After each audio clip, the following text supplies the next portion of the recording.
Good morning, student. Fourth standard Kannada subject. Our second semester. First topic, totally ninth topic. ಕರುನಾಡಿನ ನದಿಗಳು ಗದ್ಯ ಭಾಗ. Page number 44.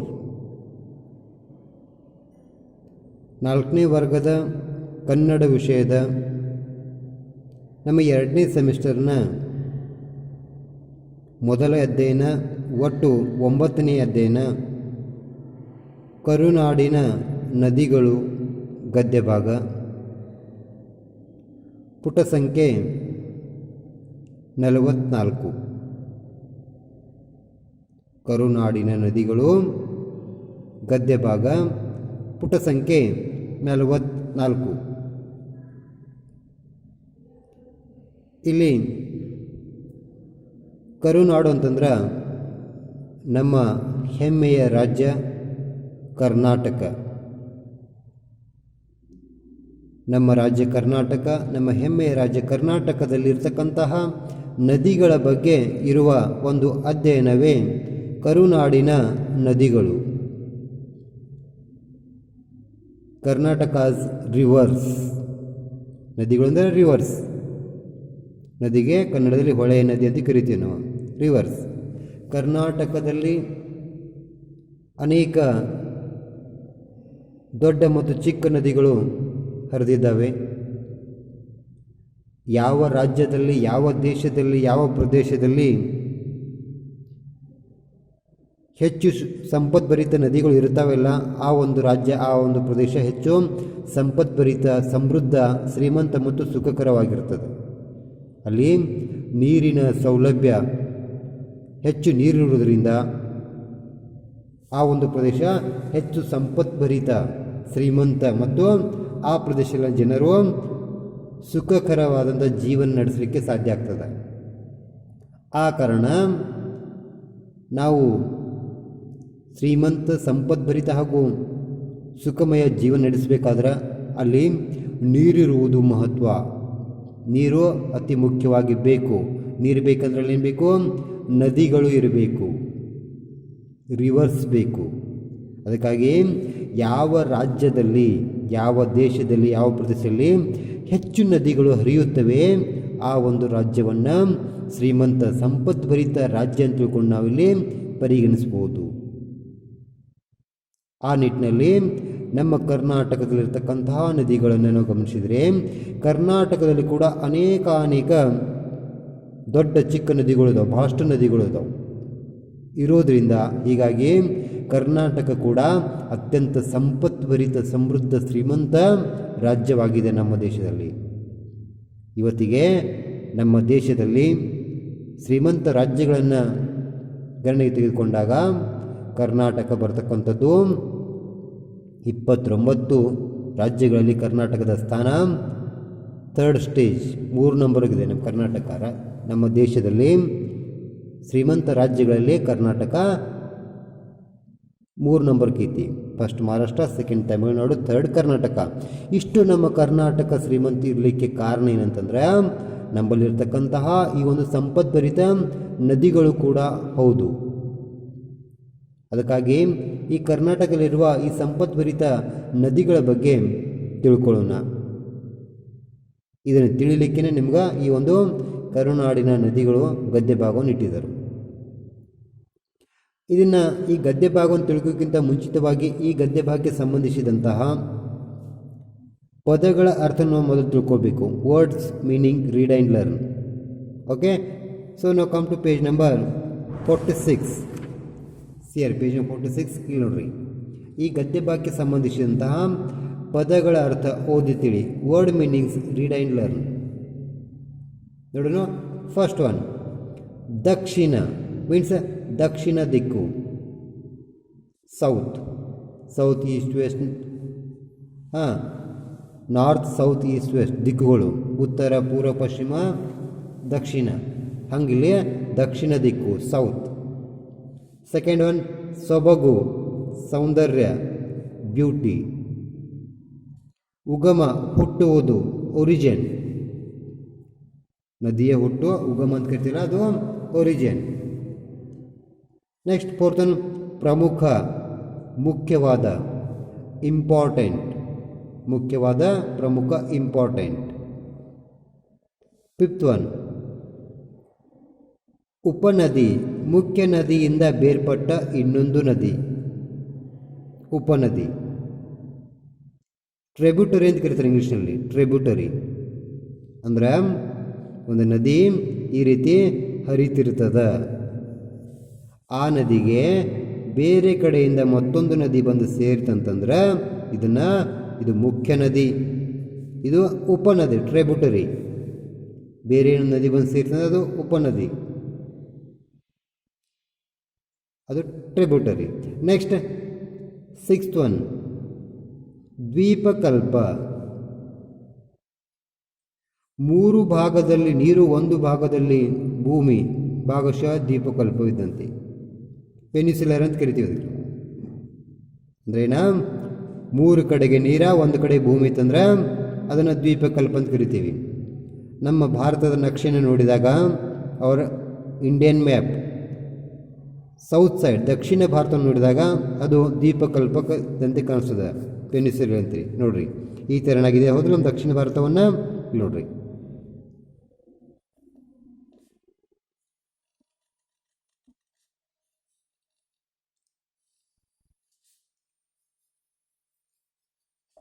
ಹೌದಲ್ಲ, ಈ ರೀತಿ ನಮ್ಮ ದಕ್ಷಿಣ ಭಾರತ ಇದೆ, ಸೌತ್ ಇಂಡಿಯಾ. ನೋಡ್ರಿ ಈ ಕಡೆಗೆ ಏನಿದೆ ಅಂದರೆ ಅರಬ್ಬಿ ಸಮುದ್ರ, ಈ ಕಡೆಗೆ ಬಂಗಾಳ ಕೊಲ್ಲಿ, ಕೆಳಗಡೆ ಹಿಂದೂ ಮಹಾಸಾಗರ. ಪೂರ್ಣೆಲ್ಲ ಐತಂದರೆ ಎಲ್ಲ ಕಡೆಗೆ ಮೂರು ದಿಕ್ಕುಗಳಲ್ಲಿ ನೀರಿದ, ಒಂದು ಕಡೆಗೆ ಮಾತ್ರ ಭೂಮಿ ಇದೆ. ಅದಕ್ಕಾಗಿ ಇದನ್ನು ಪೆನಿಸುಲರ್ ಅಥವಾ ದ್ವೀಪಕಲ್ಪ ಅಂತ ಕರಿತೀವಿ ನಾವು. ಇದು ದ್ವೀಪಕಲ್ಪ. ಓಕೆ, ಇನ್ನು ನೆಕ್ಸ್ಟ್ ನೋಡ್ರಿ ಸೆವೆಂತ್ ಒನ್ ದಕ್ಕನ ಪೀಠಭೂಮಿ, ದಕ್ಕನ ಪ್ರಸ್ಥಭೂಮಿ. ಡೆಸಿಯನ್ ಪ್ಲೇಟ್ಯೂ ಅಂತ ಕರಿತೀವಿ.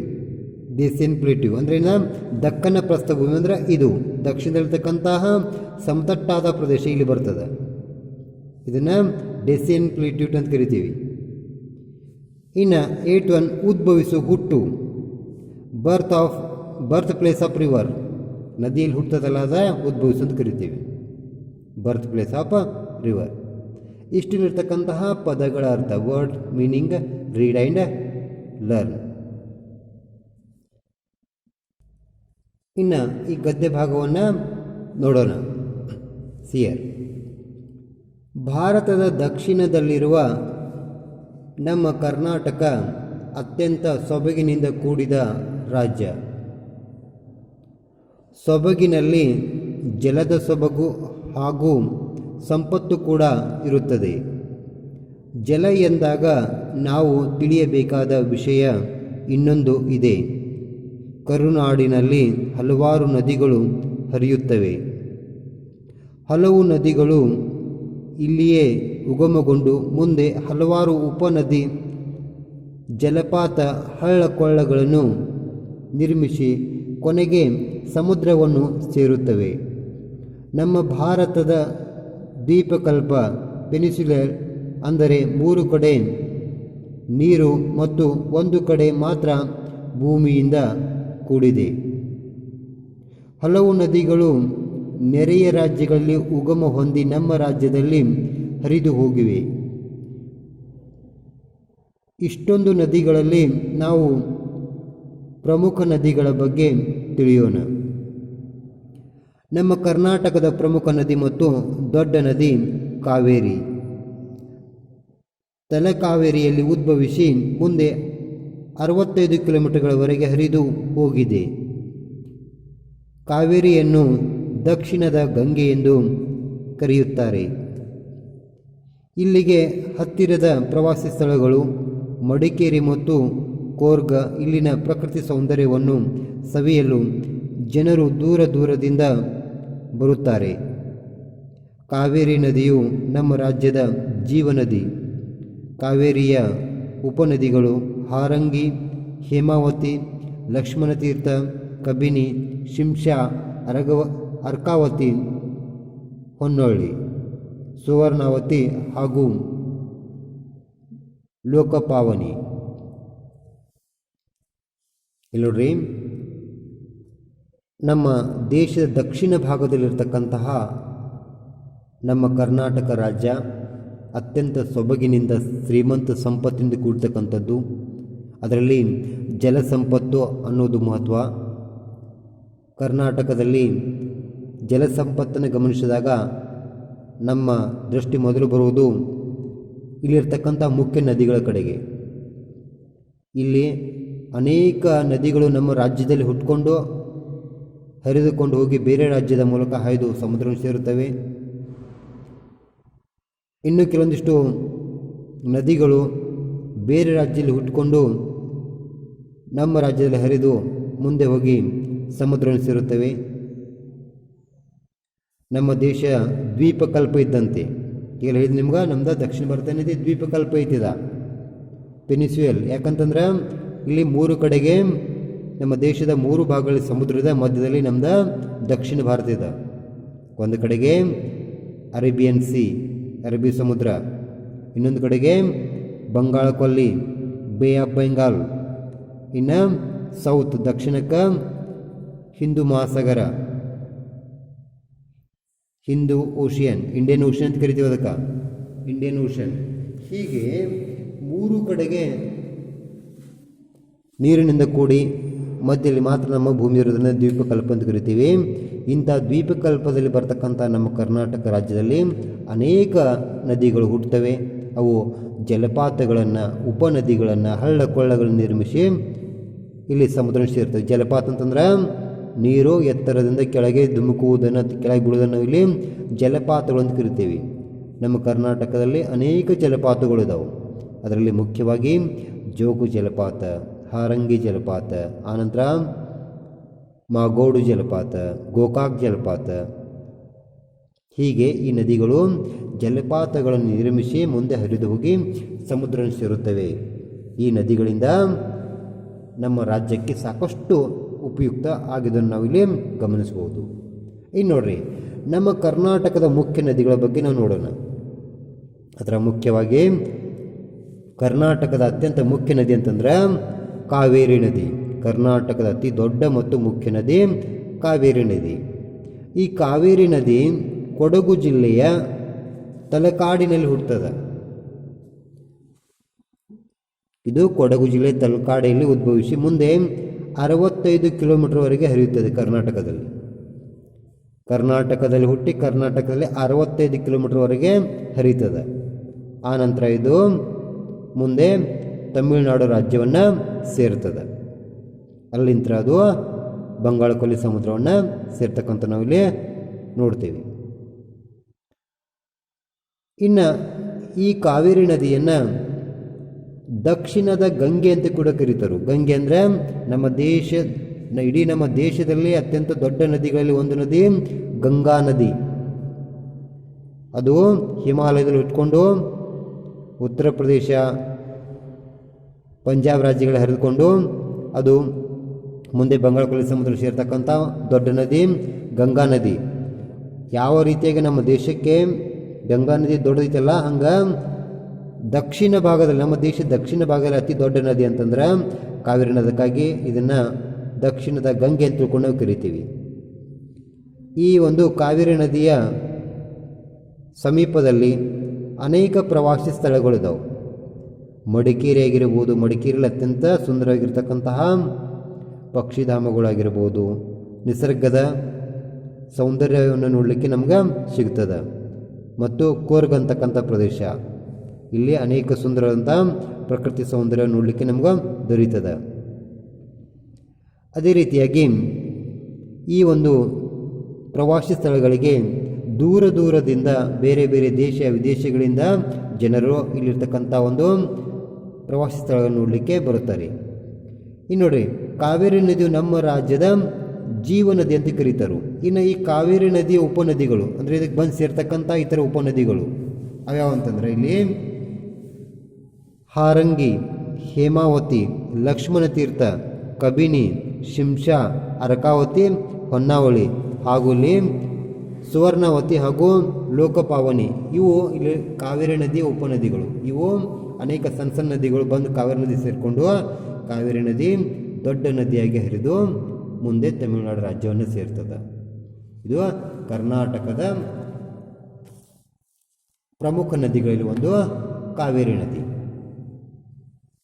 ಇನ್ನು ನೆಕ್ಸ್ಟ್ ನೋಡ್ರಿ, ಹೇಮಾವತಿ ನದಿಯು ಪಶ್ಚಿಮ ಘಟ್ಟದಲ್ಲಿ ಉದಯಿಸಿ ಕೃಷ್ಣರಾಜಸಾಗರ ಹತ್ತಿರ ಕಾವೇರಿ ನದಿಯನ್ನು ಸೇರುತ್ತದೆ. ಈ ಒಂದು ಕಾವೇರಿ ನದಿಯ ಮುಖ್ಯ ಉಪನದಿ ಹೇಮಾವತಿ ಉಪನದಿ. ಇದು ಪಶ್ಚಿಮ ಘಟ್ಟದಲ್ಲಿ ಹುಟ್ಟಿ ಕೃಷ್ಣರಾಜಸಾಗರ ಹತ್ತಿರ ಏನು ಮಾಡ್ತದೆ, ಇದು ಕಾವೇರಿ ನದಿಯನ್ನು ಸೇರ್ತಕ್ಕಂತಹ ಮುಖ್ಯ ಉಪನದಿ ಹೇಮಾವತಿ. ಇನ್ನು ನೋಡ್ರಿ ಸೆಕೆಂಡ್ ಒನ್, ಕರ್ನಾಟಕದ ಎರಡನೇ ಅತಿ ಮುಖ್ಯ ನದಿ. ಮೊದಲನೇದು ಕಾವೇರಿ, ಎರಡನೇದ ಕೃಷ್ಣಾ ನದಿ. ಇದು ನಮ್ಮ ಭಾಗದಲ್ಲಿ ಬರ್ತಕ್ಕಂಥ ಕೃಷ್ಣಾ ನದಿ. ಕೃಷ್ಣಾ ನೋಡ್ರಿ, ಈ ನದಿ ಭಾರತ ದೇಶದ ಎರಡನೆಯ ಅತಿ ದೊಡ್ಡ ನದಿ. ಇದು ನಮ್ಮ ದೇಶದಾಗ ಎರಡನೇ ದೊಡ್ಡ ನದಿ. ಮೊದಲನೇದು ಗಂಗಾ ನದಿ, ಎರಡನೇದ ಕೃಷ್ಣಾ ನದಿ. ನಮ್ಮ ದೇಶಕ್ಕೆ ಅತಿ ದೊಡ್ಡದ. ಅದು ನಮ್ಮ ರಾಜ್ಯದಲ್ಲಿ ಹರಿದಿದೆ, ಅದು ನಮ್ಮ ಭಾಗದಲ್ಲಿ ಹರಿದಿರ್ತಕ್ಕಂಥದ್ದು. ಈ ನದಿ ಭಾರತ ದೇಶದ ಎರಡನೇ ಅತಿ ದೊಡ್ಡ ನದಿ. ಕೃಷ್ಣಾ ನದಿಯ ಉಗಮ ಸ್ಥಾನ ಮಹಾರಾಷ್ಟ್ರದಲ್ಲಿದ್ದು ಕರ್ನಾಟಕದಲ್ಲಿ ಹರಿದು ಹೋಗುತ್ತದೆ. ನೋಡ್ರಿ, ಈ ಒಂದು ಕೃಷ್ಣಾ ನದಿ ನಮ್ಮ ಪಕ್ಕದ ರಾಜ್ಯವಾದ ಮಹಾರಾಷ್ಟ್ರದಲ್ಲಿ ಹುಟ್ಟಿದೆ. ಮಹಾರಾಷ್ಟ್ರದ ಮಹಾಬಲೇಶ್ವರದಲ್ಲಿ ಕೃಷ್ಣಾ ನದಿ ಉಗಮವಾಗಿದೆ. ಅಲ್ಲಿಂದ ಇದು ಕರ್ನಾಟಕದಲ್ಲಿ ಹರಿದು ನಮ್ಮ ಭಾಗದಲ್ಲಿ ಹರಿತದೆ. ಎಲ್ಲಿ? ನಮ್ಮ ಪ್ರದೇಶದಲ್ಲಿ ಬರ್ತಕ್ಕಂತಹ ಮಾಂಜ್ರಿ, ಸಿರುಗುಪ್ಪಿ ಊರುಗಳು ಗೊತ್ತಿದಲ್ಲ ನಿಮ್ಗೆ, ಅಲ್ಲಿಂದ ಹರಿದು ಹೋಗ್ತದೆ. ಇದು ಮಾಂಜ್ರಿ, ಸಿರುಗುಪ್ಪಿ, ಅಥಣಿ, ಕಾಗವಾಡ ಈ ಒಂದು ಪ್ರದೇಶದಿಂದ ಈ ಒಂದು ನದಿ ಹರಿದು ಆಂಧ್ರ ಪ್ರದೇಶ ರಾಜ್ಯವನ್ನು ಸೇರ್ತದೆ. ಅಂದರೆ ನಮ್ಮ ಚಿಕ್ಕೋಡಿ ತಾಲೂಕಿನಲ್ಲಿ ಇರತಕ್ಕಂತಹ ಮುಖ್ಯ ನದಿ. ನಮ್ಮ ದೇಶದಲ್ಲಿಯೇ ಅತ್ಯಂತ ಮುಖ್ಯ ನದಿಗಳಲ್ಲಿ ಒಂದು ಕೃಷ್ಣಾ ನದಿ. ಅದು ನಮ್ಮ ತಾಲೂಕಿನಲ್ಲಿ ಇರ್ತದೆ, ನಮ್ಮ ಚಿಕ್ಕೋಡಿ ತಾಲೂಕದಾಗ ಹರಿದು ಹೋಗಿರ್ತದೆ. ಅದು ನಮ್ಮ ಒಂದು ಹೆಮ್ಮೆಯ ಸಂಗತಿ. ಇನ್ನು ನೋಡ್ರಿ, ಕೃಷ್ಣಾ ನದಿಯ ಉಪನದಿಗಳು. ಈ ಕೃಷ್ಣಾ ನದಿಗೆ ಬರ್ತಕ್ಕಂಥ ಮುಖ್ಯ ಉಪನದಿಗಳು ಘಟಪ್ರಭಾ, ಮಲಪ್ರಭಾ ಮತ್ತು ಭೀಮಾ. ಅದ್ರ ಜೊತೆಗೆ ಇನ್ನೂ ಅನೇಕ ಚಿಕ್ಕ ಪುಟ್ಟ ಉಪನದಿಗಳಿದಾವೆ.